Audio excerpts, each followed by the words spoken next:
Hi class, my name is William Gordon and the technology I want to talk about is architecture and how it controls human behavior. Designers often aspire to do more than simply create buildings that are new, functional, and attractive.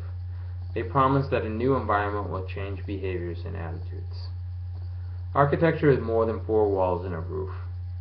There's a lot of thought that needs to go into designing a building. The shape of the building, the location, the entrance, the windows, the lights, the color, the heating and cooling of the building, all influence human behavior. The physical arrangement can influence people's interaction, cause people to go a certain direction, and even blocking to prevent access somewhere. Architects have many elements to use to control one's behavior. The design of the building needs to serve the purpose of the building. If the building is used for a business, the building needs to be visually appealing and inviting. The insides have to be set up in a way to make the customer feel comfortable and happy to maximize the possibility for a sale. Whether the building is for residential use or commercial use, the building needs to be sustainable and have curb appeal for future sale. The building needs to sell in the future. If the building is used for an office or school, the building needs to include features that maximize productivity and learning. The lights, the amount of natural light, colors of the walls, heating, cooling, and design for acoustics all have an influence on how a person will act, feel, and learn.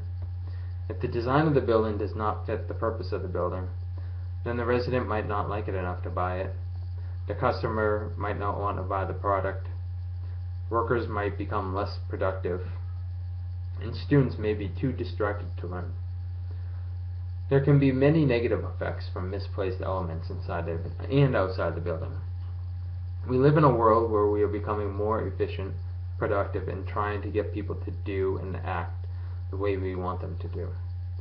At the Academy of Neuroscience for Architecture in San Diego, they are researching how a planned environment influences the mind. These studies conclude that ceiling height affects how you think. The lower the ceiling, the more focused you are on specific details in the room. Some think that being able to see outside is a distraction, but really having more natural setting improves one's focus.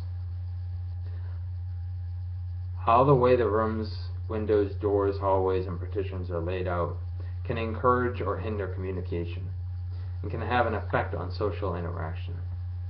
The relationship between technology and architecture affects society without society really knowing it. Architecture is used to change one's thoughts, feelings, and attitudes, to try to cause them to do something that maybe they were not intending them to do, like invite you into a business and buy something. Society is trying to become more efficient and productive. Businesses are trying whatever it takes to become more successful, and they start with the design of the facilities they use to make and sell the product. The only way that technology and architecture is being used is to control one's behavior. The technology can be measured by productivity in office building, grades in a school, and sales in a store. Having a building designed for a specific use can greatly give a company or school an advantage. Winston Churchill once said, while addressing the English Architectural Association, "There is no doubt whatever about the influence of architecture and structure upon human character and action. We make our buildings, and afterwards they make us. They regulate the course of our lives." Winston Churchill is saying that technology can change our society. Architecture is our first impression and can say a lot about what's inside a building.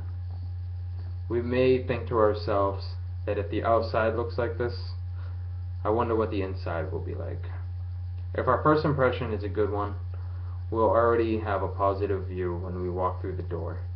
Architecture has a great influence on other technology and can drive to social change.